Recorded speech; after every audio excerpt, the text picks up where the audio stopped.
Assalamualaikum warahmatullahi wabarakatuh. Selamat pagi, siang, sore, atau malam untuk para sahabat channel Ada Kisah. Semoga para sahabat senantiasa diberikan kesehatan dan keberkahan oleh Tuhan Yang Maha Esa.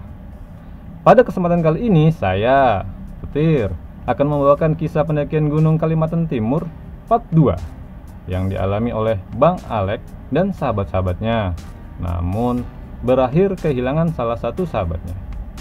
Untuk para sahabat yang belum menyimak part 1, silakan disimak dahulu part 1-nya. Sudah kami sediakan link part 1 pendakian gunung di Kalimantan Timur pada deskripsi video ini.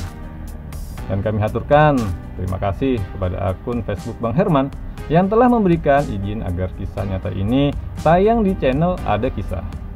Namun sebelum melanjutkan, mohon para sahabat untuk melakukan hal yang mudah tapi sangat bermanfaat untuk channel Ada Kisah dengan subscribe, like, komen, dan aktifkan loncengnya. Kepada para sahabat yang memiliki kisah dan ingin dibawakan pada channel Ada Kisah, silakan kirimkan kisah tersebut atau menghubungi kami di email yang tertera pada deskripsi video ini. Dan kami haturkan terima kasih kepada para sahabat Ada Kisah yang selalu setia dan mensupport untuk channel Ada Kisah. Semoga Tuhan Yang Maha Esa membalas kebaikan yang berlipat ganda. Langsung saja kita mulai. Silakan cari posisi rebahan yang nyaman dan selamat mendengarkan. Kita berburu menyusuri jalan turun dan masuk ke dalam hutan yang lebat dan pohon-pohon besar. Setiap langkah-langkah yang kami lalui, tak ada satupun binatang yang kami lihat. Aku tidak tahu sudah berapa lama kami berjalan, namun tidak ada mata rusa atau kijang yang terlihat. Reja pun heran. Kata Reja, biasanya di hutan sekitar gunung ini banyak sekali rusa atau kijang. Tidak lama Reja berbicara seperti itu, tepat arah depan, senterku menyorot seekor rusa yang lumayan besar. Jangan gerak dan jangan ada yang bersuara, kata Reja. Kulihat Reja memposisikan tubuhnya, dan laser senapan Reja mengarah tepat di jantung rusa itu. Dor, suara senapan Reja pas mengenai jantungnya. Kami lihat rusa itu langsung jatuh ke tanah. Asik, besok pagi makan rusa, kata Heru dengan semangatnya dia teriak. Lalu tiba-tiba rusa itu bangun lagi. Dor, tembakan Reja lagi. Lalu rusa itu jatuh lagi. Aku sorot terus rusa itu dengan senterku. Tapi tiba-tiba rusa itu bangun lagi dengan mata merah yang menyala. Reja berkata, Lex, Heru, kayaknya ada yang tidak beres. Belum selesai Reja bicara, lalu rusa itu seperti berteriak, wow, dengan suara begitu keras, sampai-sampai kami menutup telinga. Kami dengan kedua tangan kami, suaranya begitu menggema di telinga. Tampak dari kabut banyak sekali sekelompok rusa berdatangan dengan mata yang merah menyala. Ini sudah tidak beres, kata Reja. Ayo lari, lari. Langsung kami bertiga lari tanpa arah. Kulihat sekelompok rusa aneh itu mencoba mengejar kami. Lex, jangan nengok ke belakang, teriak Reja padaku dengan terus berlari. Brak, Heru terjatuh. Langsung kami cepat-cepat bantu Heru berdiri dan kami berlari lagi. Dengan hutan yang diselimuti kabut, sangat susah buat kami berlari menuju arah jalur kami yang lewati tadi. Alhasil kami lari tanpa arah. Yang terpenting bagi kami terhindar dari kejaran rusa-rusa itu. Brak, Heru terjatuh lagi. Kamu nggak apa-apa, Ru? Tanyaku. Kulihat kaki Heru berdarah. Ya, kaki Heru berdarah. Timpalku kepada Reja yang sedang berdiri sambil mengawasi rusa-rusa itu. Kayaknya rusa itu tidak mengejar kita lagi, Lex, sahut Reja. Lalu Heru mencoba untuk berdiri, namun dia kembali terjatuh lagi. Sepertinya aku tidak bisa berjalan lagi, Lex. Kakiku sangat sakit banget, ujar Heru yang menahan rasa sakit di raut wajahnya. Lalu aku mengeluarkan pisau yang kubawa. Langsung kupotong bagian lengan jaketku. untuk kulilitkan ke kaki Heru yang terluka, agar maksudnya darah tidak keluar terus menerus. Kami bingung harus bagaimana lagi. Kami putuskan untuk istirahat sebentar agar tenang dan tidak panik lagi. Sebuah tawa seorang perempuan terdengar oleh kami bertiga. Reja yang barusan duduk langsung berdiri lagi. "Siapa kamu? Tunjukkan wujudmu," teriak Reja dengan raut wajah kesal dan marah. "Jangan ganggu kami." Tangan Reja mencoba meraih ke punggungnya untuk meraih senapannya. Ternyata senapan Reja tidak ada. Reja baru sadar mungkin senapannya jatuh saat kami berlari dikejar rusa tadi. Lalu suara tawa yang menyeramkan dan membuat bulu kuduk berdiri itu pun tidak terdengar lagi. "Lek, sudah jam berapa?" tanya Reja kepadaku. Betapa terkejutnya aku saat melihat jam. Ternyata masih jam 1:30. Ini sudah nggak masuk akal, kataku. Dari sekian lamanya kita jalan dan berlari, tapi tetap saja 1:30, kataku pada kedua temanku. Tenang, Lek, gak usah panik. Kita pasti bisa kembali ke tenda," saut Reja mencoba menenangkan. "Ayo kita bergerak kembali ke tenda," ajak Reja. Jalan kami kali ini sedikit lambat karena Heru yang sulit berjalan, dan sesekali aku dan Reja menumpang Heru. Tidak begitu lama kami jalan, turun hujan yang sangat deras. Kulihat di sekitar kami nampak sebuah gua. "Wih, kayaknya itu ada gua. Bagaimana kalau kita berlindung di gua itu saja?" kataku. Akhirnya kami berjalan ke gua itu. Sampainya kami di gua, aku melihat sekelebatan bayangan wanita. Tapi tidak kuhiraukan, mungkin aku salah lihat, pikirku. Lalu tiba-tiba Reja bilang, "Bro, aku ingin BAB." Jawabku, "Lah Ja, apa nggak bisa ditahan aja Ja?"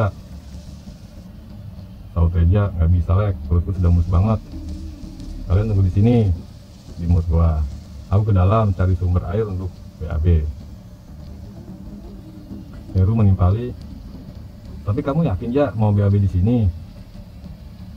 Sautku, "Iya Ja, kamu yakin nggak apa-apa?" Jawab Reja, "Tenang, aman. Udah aku ke dalam dulu cari tempat mata air untuk BAB." Lalu kulihat Reja beranjak pergi ke dalam gua. Aku merasa ada yang mengawasi kami dari kejauhan. Perasaanku nggak enak. Gua yang gelap dan lembab yang dihuni banyak kelelawar menambah mistisnya gua ini. Sejak memasuki gua ini, bukan saja sekelebatan bayangan wanita yang kulihat tadi, tapi seperti ada seseorang yang mengintip kami dari sela-sela dinding batu. Terus saja aku alihkan pandanganku dan berdoa semoga semuanya baik-baik saja. Kulihat di luar masih hujan deras. Dalam kondisi seperti ini, tentu saja kami harus menunggu dulu di sini sampai hujannya reda, pikirku. Selang beberapa waktu, Tolong! Alex, Heru, tolong aku!" Aku langsung berdiri dan lari masuk dalam gua.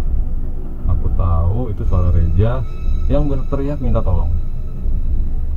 Sesampainya aku di mata air dalam gua, aku melihat Reja yang sedang berbaring kesakitan dengan celana yang masih terbuka. Aku melihat Reja yang sedang kesakitan, tangannya memegang kelaminnya. Sontak betapa kagetnya aku melihat alat kelaminnya Reja berubah besar, sebesar buah kates. Alat kelaminnya Reja berubah besar dan ada ulat-ulat belatung yang mengeluarkan cairan nanah yang bau bangkai. Sakit Lek, Reja kesakitan dan meronta-ronta. Lalu kulihat Heru datang. Heru datang langsung ketawa yang menyeramkan. "Heru, kamu kenapa?" ucapku, panik. Lihat raut muka dan mata Heru yang berubah menyeramkan. Lalu Heru mendorongku dan aku tersungkur hampir 2 meteran. Lalu kulihat Heru menduduki Reja sambil menyakiti Reja. Aku langsung bangun dan menangkap Heru. Lagi-lagi aku terhempas jatuh oleh Heru. Aku tahu itu bukan tenaga Heru. Aku tahu itu bukan Heru. Heru terus saja mencekik Reja dan berkata, "Mati, mati." Kulihat sebuah batang kayu. Langsung kupukul Heru dari belakang dan Heru terjatuh pingsan. Lalu kulihat Reja juga pingsan. Ya Allah, apa yang harus aku lakukan? Tidak terasa air mataku keluar. Aku menangis. Tidak tahu mesti berbuat apa. Aku bingung, ya Allah, teriakku sekuat tenaga. Aku cuma bisa bersandar di dinding batu dan berharap temanku cepat sadar. Rasa lelah, capek, dan takut kini menemaniku. Lalu tiba-tiba dari arah mulut goa seperti ada seorang yang berdiri. "Siapa di sana?" teriakku sambil menyorot senterku. "Permisi, apakah ada orang di sana?" sautnya. Saat ku hampiri seseorang tersebut, aku terdiam dan terpukau melihatnya. Ternyata dia adalah seorang wanita yang cantik bergaun hijau. Dia benar-benar sangat cantik, rambutnya panjang, matanya indah, bibir dan senyumnya yang membuatku terdiam dan terpaku oleh kecantikannya. Selama dalam hidupku tidak pernah kujumpai wanita secantik dan seanggun dirinya. Lalu aku beranikan diri untuk bertanya, "Maaf, Mbak siapa? Kenapa Mbak berada dalam hutan ini sendirian?"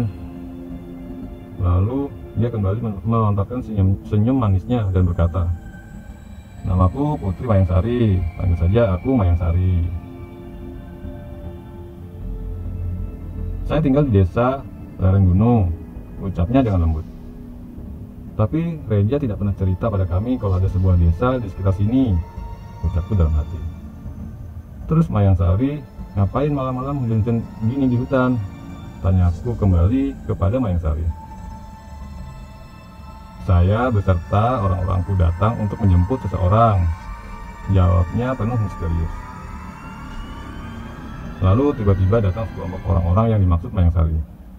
Mereka semua laki-laki, mungkin ada sekitar 12 orang. Masing-masing dari mereka membawa sebuah obor. Mereka tepatnya seperti pengawal layaknya prajurit zaman kerajaan Jambu dulu. Aku pun heran, tapi tidak berani untuk bertanya. Lalu Mayangsari bertanya kepada kelompok orang-orang itu, "Mayangsari, apakah sudah kalian jemput orang itu?" Orang-orang itu mengangguk-anggukkan kepala saja, yang mengisyaratkan iya. Jujur, aku pun sangat bingung apa yang sebenarnya yang dilakukan Mayangsari dan siapa yang dimaksud seseorang tersebut. Lalu aku penasaran, siapa orang yang dijemput Mayangsari. Nampak samar-samar di belakang sekelompok orang-orang Mayangsari itu ada sebuah seperti kandang atau kurungan yang terbuat dari kayu. Ternyata di dalamnya ada seseorang. Aku pun penasaran ingin melihatnya. Namun Mayangsari menghentikan langkahku untuk mendekat. Mayangsari melarangku untuk melihat dan menyorotkan senterku. "Mayangsari, siapa kamu? Dan ada urusan apa kamu datang kemari?" Jawabku, "Namaku Alek, kami berlima dengan teman-temanku. Kami datang hanya untuk pergi camping di gunung. Namun salah satu temanku mengajakku dan satunya temanku lagi untuk berburu. Ketika kami sedang berburu, kami dikejar rusa aneh yang menyeramkan. Lalu kami lari dan tersesat di hutan ini," jelasku kepada Mayangsari. Namun aku masih penasaran siapa sosok seorang yang berada di dalam kurungan atau kandang itu. Lalu aku coba bertanya lagi kepada Mayangsari, "Siapa orang itu? Dan apa yang telah dilakukan? Terus apa yang akan terjadi kepadanya?"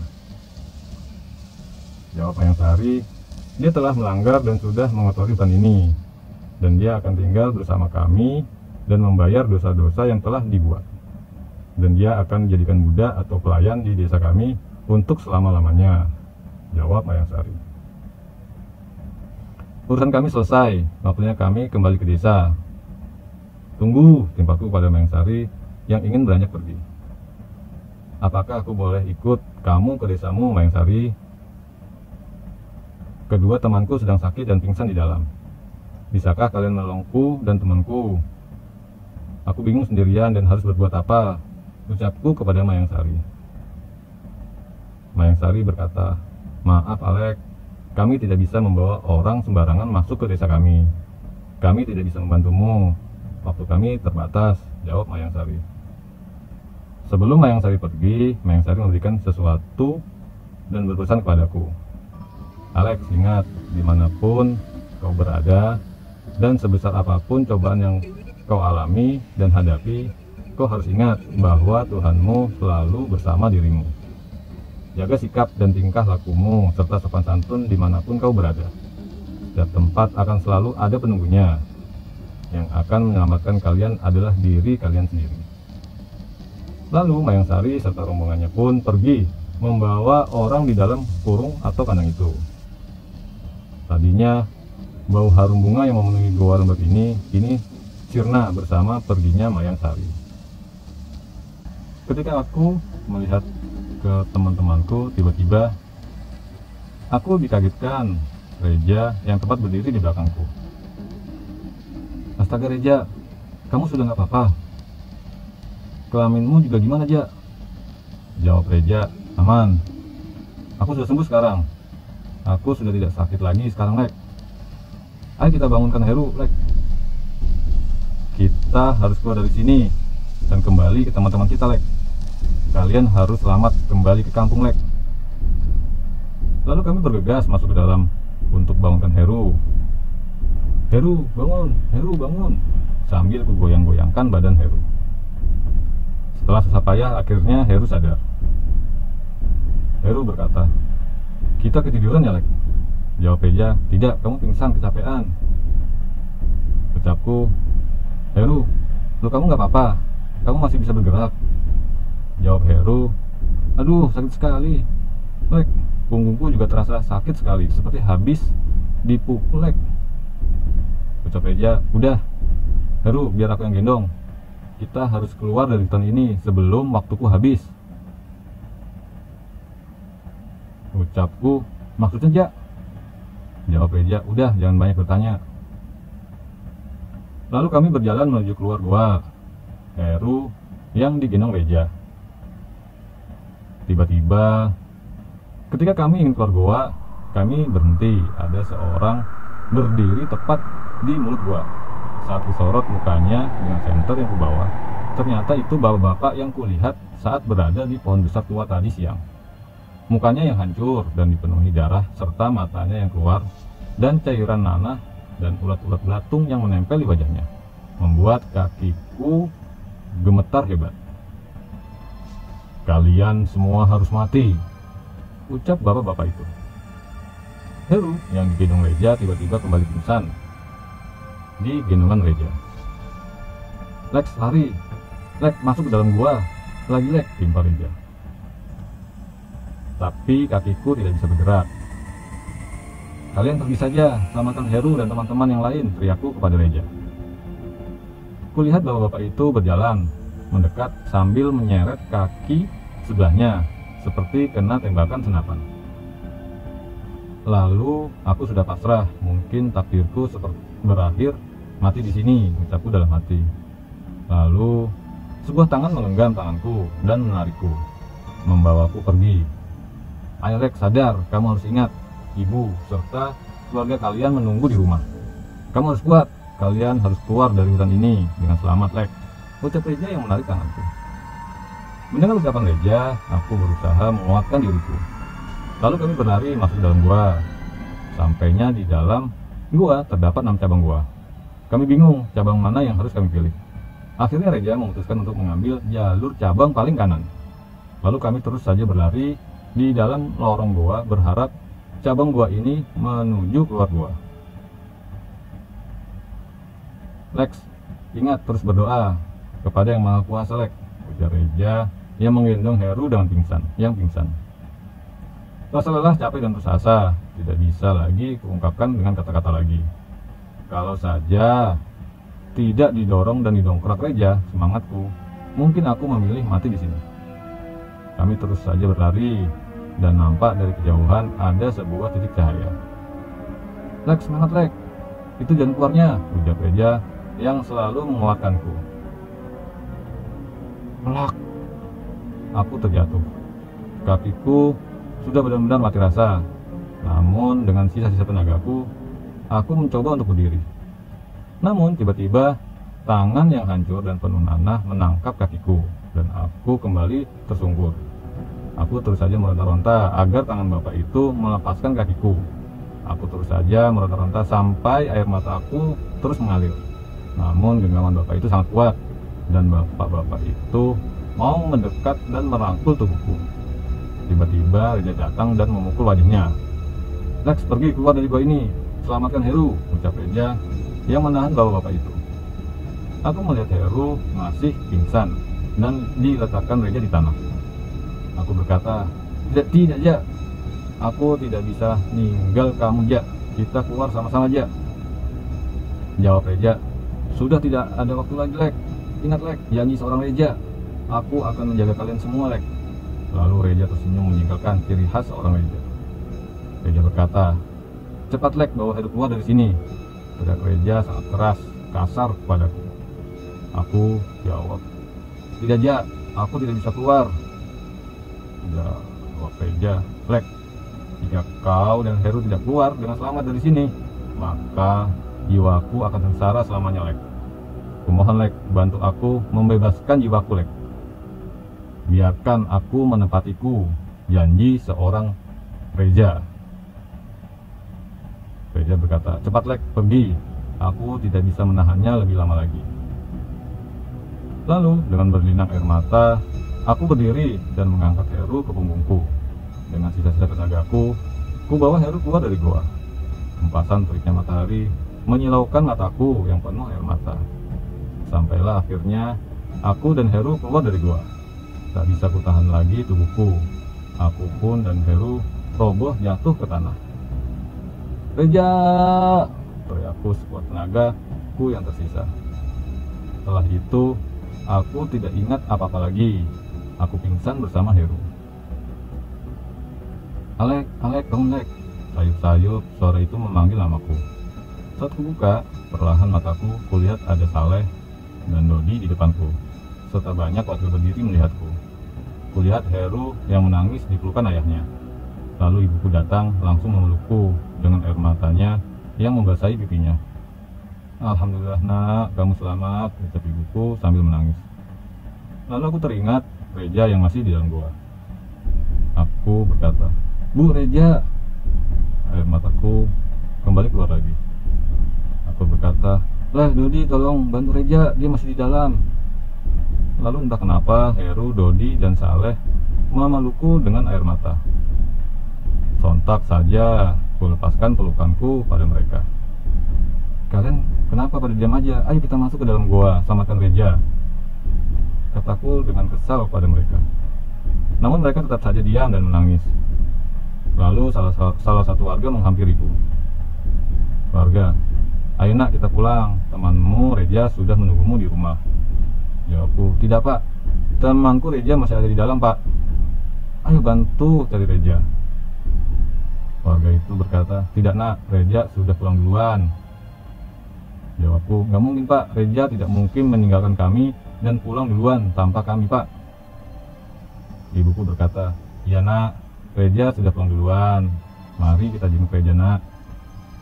Lalu aku dan Heru diberi makan dan minum dahulu sebelum kami pulang kampung. Setelah makan, lalu aku dan Heru dibantu beberapa warga untuk berjalan kembali pulang ke kampung kami. Di dalam perjalanan pulang, aku senang ternyata teman-temanku semua, termasuk Reja, selamat, ucapku dalam hati. Setelah beberapa jam perjalanan menggunakan keting-ting melalui sungai-sungai kecil, akhirnya kami sampai juga di kampung. Sesampainya kami, aku langsung mengajak Heru, Dodi, Saleh ke rumahnya Reja. Sesampai di rumah Reja, ada sebuah bendera kuning dan beberapa warga duduk di depan teras rumah Reja. Aku langsung berlari masuk ke rumah Reja. Aku langsung terduduk melihat Reja yang telah terbujur kaku.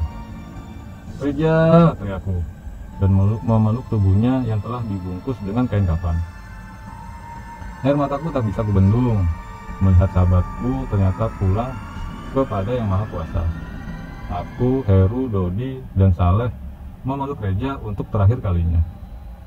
Teringat kata-katanya, "Tenang, aku akan jaga kalian semua. Ini janjiku, janji seorang Reja. dengan senyuman yang menjengkelkan ciri khas seorang Reja, membuat kami tak bisa menahan air mata ini. Dan aku mendatangi ayah Reja meminta izin untuk terakhir kalinya kami, sahabatnya, mengantarkan Reja sampai pemakamannya selesai. Ayahnya pun mengiyakan permohonanku.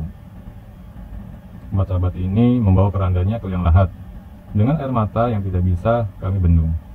Sesampainya di liang lahat, aku mengadankan sahabatku ini dengan penuh air mata dan kenangan. Setelah pemakaman Reja selesai, Dodi dan Saleh menceritakan bahwa kami sudah hilang selama 3 hari. Dodi dan Saleh cerita ketika mereka bangun pagi harinya melihat kami bertiga tidak ada di tenda. Mereka putuskan untuk kembali turun ke kampung meminta bantuan para warga. Dan mayat Reja ditemukan dekat mata air di dalam gua dengan tubuh yang lebam dan biru, dengan alat kelamin yang sebesar buah kates. Lalu aku teringat sesuatu pemberian Mayang Sari yang kusimpan di saku celanaku. Saat kulihat ternyata itu adalah gelang Reja, gelang yang selalu dibawanya kemanapun dia pergi. Selamat jalan sahabatku, sahabat kami. Semoga jiwa kau tenang di alam sana. Dan perjalanan ini adalah perjalanan terakhir untukmu dan kami semua.